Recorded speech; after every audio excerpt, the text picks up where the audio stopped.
오늘 이 시간에는 모두를 위한 레위기 26번째 시간으로 하나님의 소유 우리의 희년이라는 제목으로 말씀을 전하도록 하겠습니다.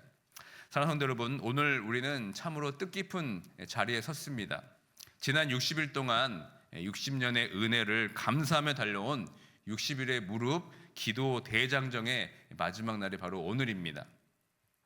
여러분, 우리는 왜 아침, 점심, 저녁 매일 정해진 시간에 왜 교회 공통 기도의 제목을 가지고 우리가 기도했습니까? 단순히 우리가 원하는 것을 얻기 위해서 우리가 기도의 무릎을 꿇은 것이 아닙니다.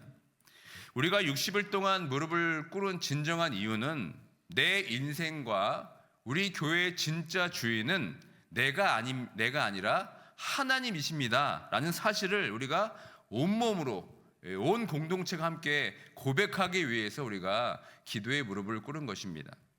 나의 생각과 경험을 내려놓고 다가올 이 미래 60년을 오직 하나님의 통치 아래 맡겨드리는 그 거룩한 항복의 시간이 바로 우리 기도의 무릎의 시간이었습니다.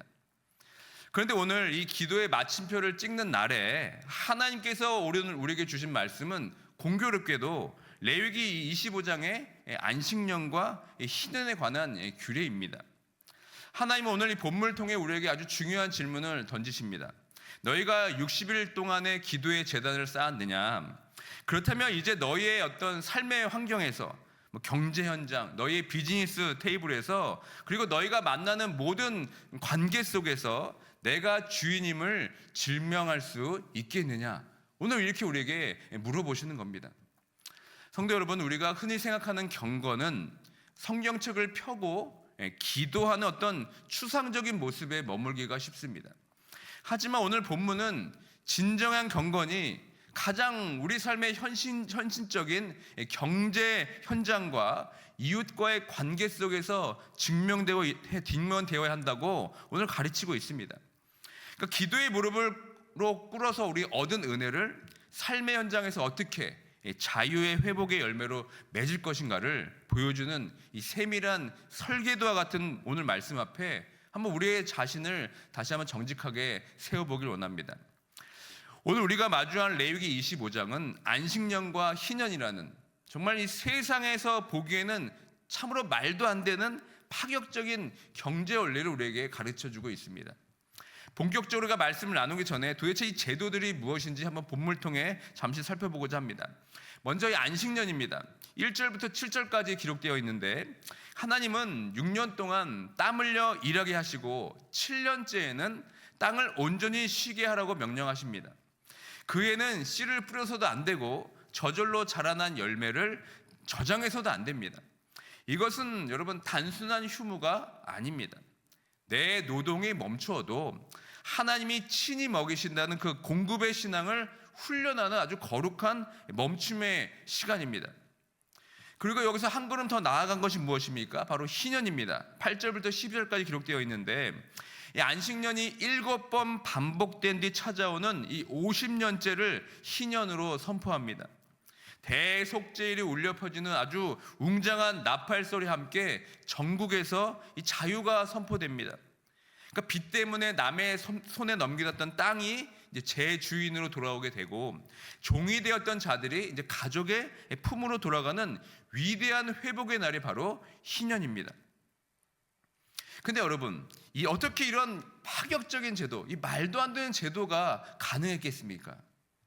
어떻게 농사를 안 짓고 살 수 있으며 어떻게 내 소유였던 땅과 종들을 그냥 돌려보낼 수 있겠습니까? 이 엄청난 제도를 지탱하는 단 하나의 기둥, 즉 하나님께서 우리에게 말씀하시는 이 마스터 키가 바로 23절에 기록되어 있습니다. 다 함께 23절의 말씀을 함께 봉독하도록 하겠습니다. 토지를 영구히 팔지 말 것은 토지는 다 내 것임이라. 너희는 거류민이요 동거하는 자로서 나와 함께 있느니라. 여기서 하나님은 이스라엘 백성을 두 가지의 이름으로 부르십니다. 그게 무엇입니까? 첫 번째는 너희는 거류민이다 라는 겁니다. 이게 무슨 의미입니까? 이는 한 곳에 정착하지 못하고 떠도는 이방인 혹은 나그네를 의미하는 뜻입니다. 둘째는 또 뭐라고 그러십니까? 동거하는 자라고 얘기합니다. 이것은 주인 집에 잠시 머물면서 노동을 제공하는 어떤 세입자나 식객을 말할 때 이런 단어를 씁니다. 그러니까 여러분, 지금 성경은 아주 놀라운 말씀을 하고 있는 겁니다. 이스라엘이 가나안 땅의 당당한 주인이 아니라 주인이신 하나님 땅에 그분의 은혜로, 그러니까 다시 요즘 날로 말하면 잠시 그냥 렌트해서 사는 자들이라고 지금 못을 박으시는 것입니다. 그러면 어떻습니까? 그 땅이, 내가 거주하는 땅이 내 것이라고 착각하는 순간에 안식년의 질서가 무너지는 것입니다. 땅의 주인이 하나님이시기 때문에 그 땅을 쉬게 할지, 또 심을지, 또 얼마 동안 놀리게 할지는 그 모든 결정권이 하나님께 있다는 뜻입니다. 만약 하나님의 이 권리를 거부하게 된다면 그는 그 땅에 살 자격도 없다는 것을 말하는 겁니다. 개혁주의 신학자 존 칼빈은 이 점을 이렇게 정확히 짚어냅니다. 성도가 자신의 소유를 하나님의 것으로 인정하고 자신을 청지기로 여길 때만 비로소 끝없는 탐욕의 감옥에서 해방될 수 있다. 이렇게 우리에게 가르치고 있습니다. 우리 시카고의 치열한 삶 속에서 우리는 자꾸 내가 주인이 되려고 합니다. 내 비즈니스, 내 통장, 내 자녀, 이 모든 게 다 내 것이라고 생각하기 때문에 그것을 지키려고 아주 안달복달하면서 사는 것, 이게 바로 안식 없는 삶을 사는 것입니다. 그러나 오늘 주님은 이렇게 말씀하십니다. 다 내 것이다. 너는 그저 내 은혜로 내 집에 머무는 그저 사랑받는 식객일 뿐이다. 이렇게 안식을 통해서, 희년을 통해서 우리에게 말씀하는 것입니다. 여러분, 오늘 이 새벽에 다시 한번 여러분 인생의 모든 명의를 하나님께 다시 한번 온전히 변경하시길 바랍니다. 내 이름으로 되어 있는 내 삶의 주도권을 주님께 옮겨드리는 이 아침이 되길 원합니다. 내가 주인이 아니라는 사실을 받아들이는 순간 비로소 주인이신 하나님이 책임지시는 진정한 영적 안식이 다시 시작되는 것입니다. 이렇게 내 인생의 주인이 하나님인 뿐임을 인정하는 사람은 필연적으로 여러분 삶의 태도가 바뀔 수밖에 없습니다.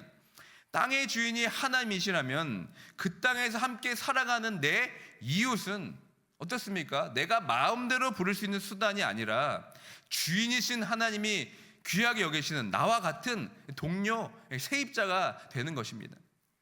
우리가 봉독을 12절까지만 했지만 오늘 본문 25장 더 밑에 내려가다 보면 하나님은 실제적으로 우리에게 경제 지침을 주시면서 유독 계속해서 마침표처럼 반복하는 문장이 있습니다. 그것이 무엇이냐면 내 하나님을 경외하라 라는 명령을 계속해서 말씀하십니다. 17절, 36절, 43절에 그 말씀 가운데 네 하나님을 경외하라 라는 명령이 계속되어 포함되어 있습니다. 그러니까 우리가 이웃을 어떻게 대하는지가 곧 하나님을 진짜 경외하는지를 보여주는 성적표라는 것입니다. 우리 세 구절을 함께 찾아 읽으면서 그 엄중한 말씀을 다시 한번 확인해 보도록 하겠습니다. 먼저 17절의 말씀입니다. 함께 읽겠습니다. 너희 각 사람은 자기 이웃을 속이지 말고 네 하나님을 경외하라. 나는 너희의 하나님 여호와이니라. 이 말씀은 이 보이지 않는 우리 삶의 어떤 여러 가지 그 현장을 주님께서 지켜보고 계신다는 겁니다. 여기서 속이다라는 이 히브리어는 아냐라고 하는데 이 상대방이 잘 모르는 것을 이용해서 속이거나 어떤 정보의 차이를 이용해서 부당한 이익을 취하는 속임수를 뜻하는 것입니다. 그렇게 이웃을 속이지 말라는 것입니다. 우리가 특별히 비즈니스를 하다 보면 어떻습니까? 남들이 뭐 다 이렇게 하는데 나는 뭐 하는 이런 생각이 여러분 종종 들지 않습니까? 그런 유혹이 막 찾아옵니다. 근데 하나님은 우리가 경계할 이 야냐, 즉 속이는 것이 우리 삶 가운데 멀리 있지 않다는 겁니다. 미국 땅에 먼저 정착했다는 이유로 갓 건너온 지체들에게 어떤 정보를 독점하면서 부당한 유익을 취하는 것, 혹은 내가 좀 영어를 좀 잘하고 신분이 안정적인 이유만으로 그렇지 못한 이웃들을 은근히 무시하면서 군림하며 속이는 것, 하나님께서 이걸 우리에게 지금 경고하고 있는 겁니다. 그러니까 성경은 이것이 어떤 단순한 매너의 문제가 아니라 하나님을 경외하지 않는 불신앙의 증거라고 우리에게 말씀하고 있습니다. 경고하고 있는 겁니다. 그러므로 여러분, 진정한 경건은 무엇입니까? 아무도 보지 않는 거래 현장에서, 그리고 나보다 약한 처지에 있는 어떤 이웃을 대할 때 이 주님의 시선을 의식하는 코람데오의 신앙이 바로 진정한 경건입니다. 둘째는 무엇입니까? 이 돈보다 사람의 생명을 더 무겁게 여기라고 말씀하고 있습니다. 36절의 말씀을 우리 함께 읽겠습니다. 너는 그에게 이자를 받지 말고 네 하나님을 경외하여 내 형제로 너와 함께 생활하게 할 것인즉. 그러니까 하나님은 어떻게 말씀하십니까? 형제의 가난을 나의 수익의 창출로 어떤 그런 기회로 삼지 말라고 말씀하고 있습니다. 레위기 25장에서 드러나는 하나님의 경제 질서는 무엇입니까? 무한한 나의 재산을 축적, 이게 아닙니다. 이웃과 함께 사는 것, 이것을 우리에게 강조하고 있습니다. 그러니까 내 통장의 어떤 숫자보다 내 곁에 있는 성도의 아픔이 더 크게 보이기 시작할 때 우리는 비로소 하나님을 왕으로 모시는 자의 어떤 그런 물질관을 가지게 되는 것입니다. 셋째는 무엇입니까? 내가 받은 은혜만큼 그 권위를 사용하는 것입니다. 우리 43절의 말씀을 함께 읽겠습니다. 너는 그를 엄하게 부리지 말고 내 하나님을 경외하라. 여기서 엄하게라는 단어가 페르크라고 합니다. 이 단어는 과거 애굽이 이스라엘 백성들을 노예로 부를 때 썼던 아주 혹독한 채찍, 이게 바로 엄하게라는 뜻입니다. 그러니까 하나님은 우리가 누군가의 갑이 되었을 때 과거 우리가 죄의 노예였고 오직 은혜로 해방되었음을 우리에게 기억하기를 원하시는 겁니다. 내 밑에 있는 사람을 어떤 짓누르는 권위는 여러분 하나님이 주신 권위가 아닙니다. 내가 입은 은혜를 그에게 흘려보내는 것, 이게 진짜 실천적 경건이라고 우리에게 말씀하고 있습니다. 그것이 바로 네 하나님을 경외하는 것이라고 말씀하고 있는 겁니다. 사랑하는 성도 여러분, 방금 우리가 읽은 이 세 구절은 오늘날 우리 사회의 아픈 단면인 이 갑질 문화를 정면으로 꾸짖고 있습니다. 우리가 삶 속에서 무심코 행하는 여러 가지 일들이 무엇입니까?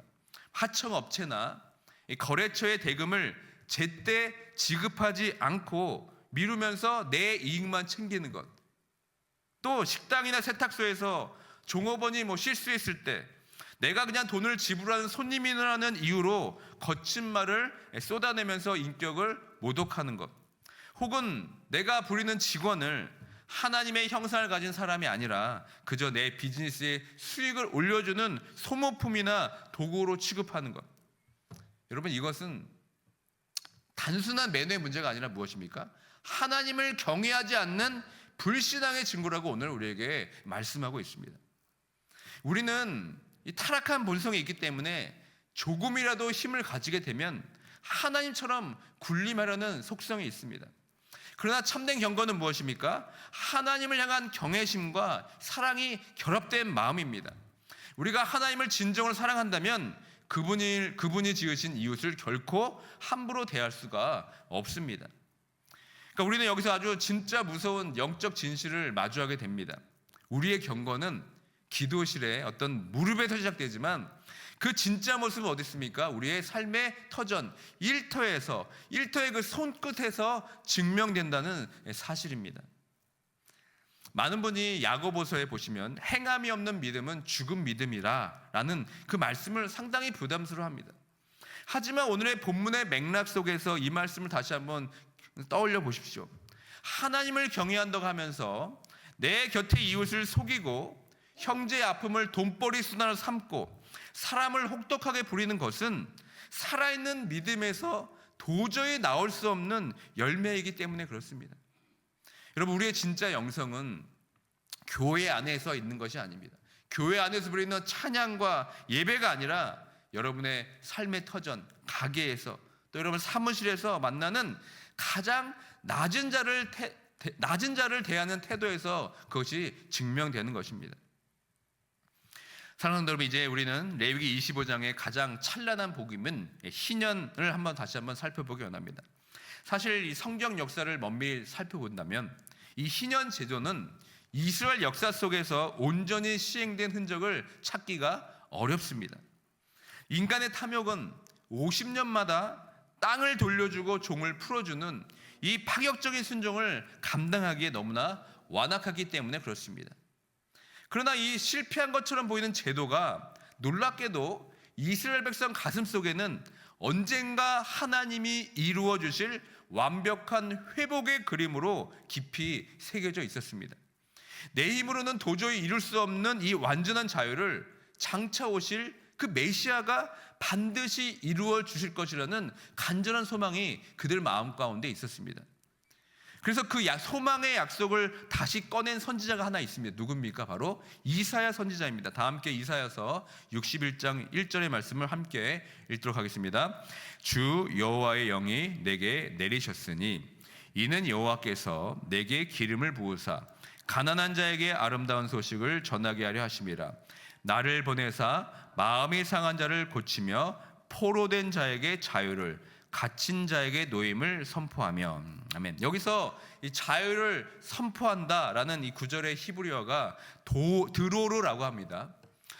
이 단어가 참으로 특별한 단어인데요, 이 단어는 성경 전체를 통틀어서 오직 해방과 자유의 선포가 필요한 결정적인 순간에 정말 하나님이 아껴서 사용한 해방의 키워드입니다. 하나님은 이 자유를 얘기할 때 흔히 사용하는 흔한 단어를 사용하지 않으시고 오직 희년의 나팔 소리가 울려 퍼질 때 이 단어를 꺼내셨습니다. 그래서 우리 가슴에 심어주신 것입니다. 이 드로르라는, 이 자유라는 뜻은 어떤 뜻이냐면 막힘없이 흐르는 상태, 이것이 원문의 뜻입니다. 그러니까 저는 이 단어를 묵상할 때 마치 제비 같은 새가 아주 창공을 향해서 어떤 결박도 없이 아주 높이 솟아오르는 모습이 연상이 됩니다. 그러니까 하나님은 오늘 우리에게 이렇게 말씀하시는 겁니다. 내가 너희에게 주려는 자유는 세상이 말하는 적당한 해방이 아니라 너희를 억누르던 그 죄와 사망, 이 삶의 저주가 풀려나서 막힘없이 흐르게 되는 완벽한 희년의 자유를 주겠다, 지금 이렇게 말씀하고 있는 겁니다. 마침내 여러분, 인류 역사의 한복판에 그 드로르, 이 자유의 실체가 나타나셨습니다. 그게 누굽니까? 바로 우리를 구원하신 예수 주 그리스도이십니다. 예수님께서는 공생애를 시작하시면서 바로 이 이사야가 선포했던 이 자유의 복음을 이렇게 선포하십니다. 누가복음 4장 18절과 19절의 말씀을 함께 읽도록 하겠습니다. 주의 성령이 내게 임하였으니 이는 가난한 자에게 복음을 전하게 하시려고 내게 기름을 부으사 나를 보내사 포로된 자에게 자유를, 눈먼 자에게 다시 보게 함을 전파하여 눌린 자를 자유롭게 하고 주의 은혜의 해를 전파하게 하려 하심이라 하였더라. 아멘. 예수님의 이 말씀이 어떤 말씀입니까? 이사야가 선지했던 그 메시아 사상으로 인하여서 정말 우리에게 진정한 자유를 선포할 자가 바로 예수 그리스도 본인임을 지금 이 말씀을 통해서 우리에게 선포하고 있는 겁니다. 그리고 이 말씀을 읽으신 다음에 이렇게 선포하십니다. 이 글이 오늘 너의 귀에 응하였느니라, 이렇게 말씀하십니다. 그러니까 예수님은 스스로 우리 인생의 영원한 희년임을 지금 온 천하에 선포하신 것입니다. 성도 여러분, 그런데 한번 생각해 보십시오. 빚 때문에 모든 것을 잃은 사람에게 그저 이제 자유다, 이렇게 선포가 실제가 되려면 여러분 무엇이 필요합니까? 누군가가 그 산더미 같은 빚을 대신 갚아줘야 하지 않겠습니까? 그래야 이것이 구호로 끝나는 것이 아니라 실제 자유가 되는 것입니다. 그 자유를 완성하기 위해서 하나님이 준비하신 것이 바로 레위기 25장 23절부터 53절까지 아주 장구하게 기록이 되어 있습니다. 우리가 시간상 읽지 못했지만 25절을 보십시오. 25절을 보시면은 가나안하여 땅을 팔았을 때 가까운 친척이 와서 그 판 것을 물으겠다는 내용이 나옵니다. 또한 48절과 49절을 보시면 빚 때문에 종으로 팔려간 자를 그 친족이 값을 치러서 해방시키게 하셨습니다. 그러니까 우리 가슴을 가장 뭉클하게 하는 그 존재, 성경은 이를 무엇이라 부릅니까? 고엘, 이렇게 부릅니다. 기어 물을 자, 이렇게 부르는 겁니다. 그게 여기서 등장하는 겁니다. 그러니까 형편이 너무 어려워서 조상 대대로 내려온 땅을 팔아야 했던 사람, 심지어 빚 때문에 자기 몸을 종으로 팔아야 했던 아주 절망적인 상황들 가운데 그들의 유일한 소망은 무엇이었습니까? 나를 대신해서 그 엄청난 빚을 갚아줄 가장 가까운 친척, 즉 나의 고엘이 나타나는 것이었습니다. 사랑하는 성도 여러분, 사실 우리는 모두 죄의 빛에 팔려 영적으로 파산한 자들이 아닙니까? 우리 힘으로는 결코 그 저주의 빛을 갚을 길이 없습니다. 그런데 그때 우리의 가장 가까운 형제이자 진정한 영적인 고엘 대신 예수 그리스도께서 우리를 찾아오셨습니다. 주님은 그저 말로만 위로한 것이 아닙니다. 어떻게 합니까? 당신의 그 보혈이라는 가장 비싼 값을 치르고 우리의 모든 죄의 빛을 단번에 십자가에서 탕감해 주셨습니다. 그러니까 주님이 우리 대신 성문밖 십자가에서 심판받으셨기 때문에 오늘 우리는 하나님의 성소 안에서 이렇게 참된 해방과 자유를 누리게 된 것입니다. 그러므로 사랑하는 성도 여러분, 오늘 이 새벽 이 고엘의 품 안에서 참된 안식을 누리시길 바랍니다. 다 이루었다는 하나님 말씀하시는 그 주님의 음성을 들으면서 세상이 줄 수 없는 그 평안으로 여러분의 영혼을 채우시길 바랍니다. 우리가 주님이 주신 이 안식의 힘으로 일어날 때 비로소 우리는 다시 똑바로 서서 당당하게 세상으로 나아갈 수가 있습니다. 위대한 안식의 주인공이 되시길 우리 주 예수 그리스도의 이름으로 간절히 축원합니다. 이제 말씀을 맺고자 합니다. 지난 60일 동안 60년의 은혜를 기억하며 무릎으로 달려온 성도 여러분, 오늘 이 새벽 기도의 자리에서 여전히 여러분을 억누르고 있는 삶의 무게가 있습니까? 이 차가운 새벽 바람을 뚫고 나오면서 여러분 여전히 돈의 종이 되어 혹은 자녀에 대한 걱정, 미래에 대한 불안에 눌려서 여러분 신음하고 계십니까? 성도 여러분 기억하십시오. 이 희년의 나팔 소리는 우리가 60일의 기도를 완벽히 해냈기 때문에 울려 퍼지는 보상의 빵빠레가 아닙니다. 이 나팔 소리는 무엇입니까? 하나님, 저는 이제 더 이상 제 힘으로 살아갈 수가 없습니다 라면서 항복하며 손을 든 자에게 고엘 대신 주님이 다가와서 건네는 사랑의 음성, 초대장, 이것이 바로 희년의 나팔 소리입니다. 오늘 그 나팔 소리가 여러분의 그 무거운 어깨를 가볍게 만들길 소망합니다. 우린 더 이상 여러분 세상의 종도 아닙니다. 죄의 종도 아닙니다. 우리는 하나님의 자녀로서 그리스도께 주신 그 고귀한 자유를 누리며 시카고 땅을 변화시키는 희년의 증인들입니다.